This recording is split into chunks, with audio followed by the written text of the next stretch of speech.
Over the past couple of weeks, you may have heard stories about dry drowning, but it is actually a phrase doctors are not okay with. That's right. In fact, some of the information surrounding the so-called dry drownings has been incorrect, according to those doctors, but the dangers are real. Eric Hernandez explains to us what doctors want parents to look out for.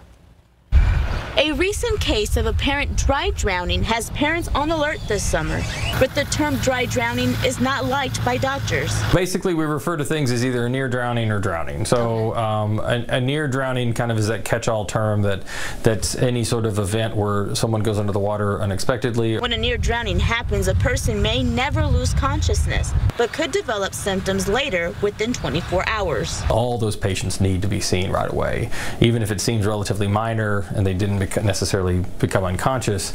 If they were struggling in the water or went under unexpectedly, like I said, again with small children, they really do need to get looked at right away. The delayed reaction happens when oxygen doesn't get to your lungs. What actually happens is when water strikes the larynx or the nerves in the throat and the lungs, it actually causes the voice box to slam shut and to block off, because the reflex is to not let water into the lungs. Symptoms you can see are trouble breathing, becoming sick, or lethargic. Essentially, they suffocate, almost like being smothered by a pillow or something along those lines. Another very rare scenario happens when a little water gets in the lungs and damages them. The lungs then fill with fluid, a condition called pulmonary edema, which prevents the body from getting enough oxygen. So should parents be concerned? It happens, unfortunately, more often than we like, but the delayed symptoms are very rare. What is not rare are actual drownings. Drowning ranks 5th among the leading causes of unintentional injury death in the U.S.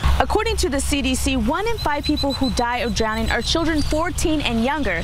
That is why Dr. Cooley emphasizes on prevention, like putting a gate up around your pool.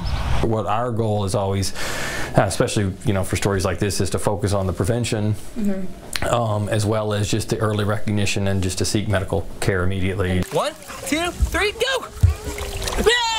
Erica Hernandez.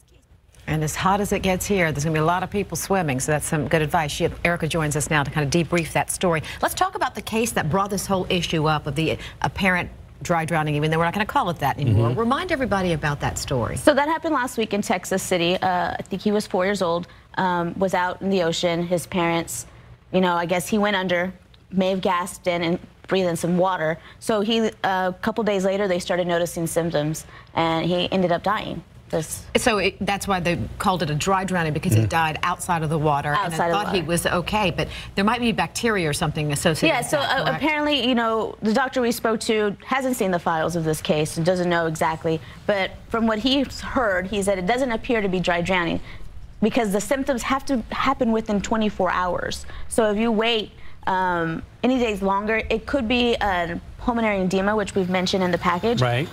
Or since it was in open water, it could have been a bacteria infection from the ocean water. Which could have ingested. Yes. You know what, as we were doing that story, the phrase really got our attention, dry drowning. We had never heard before, and no sooner had this made the news headlines around the state and the country, there was some pushback on that phrase, as you discovered. Dr. Cooley was very adamant. We don't like to use the term dry drowning. It's either a drowning or a near drowning, and in that instance, it would have been a near drowning because the symptoms are so delayed. And like I said, if anything happens within the first 24 hours, even he said it could be anything minor. Just bring them in. Even if we observe them for a couple hours, it's better than not knowing. You bet. Yeah, finding it early is the most important thing. And one of the things that he touched on and really emphasized was prevention. That's the most important thing. If you're going to be around water, especially with little kids, you have to take precautions. Yeah, it's simple as, just watching your kids, putting a gate around the pool, making sure the pool's covered, or, giving them floaties when they're out in, deeper water. Sure. Any little thing, it could just be going in and out real briefly, could cause these delayed effects. Well, many homeowners associations won't approve a pool unless it has a fence around it. Yeah. Absolutely. All right, Erica, thank you so much. Thank you, guys. Informative stuff. Thank you. Thank you.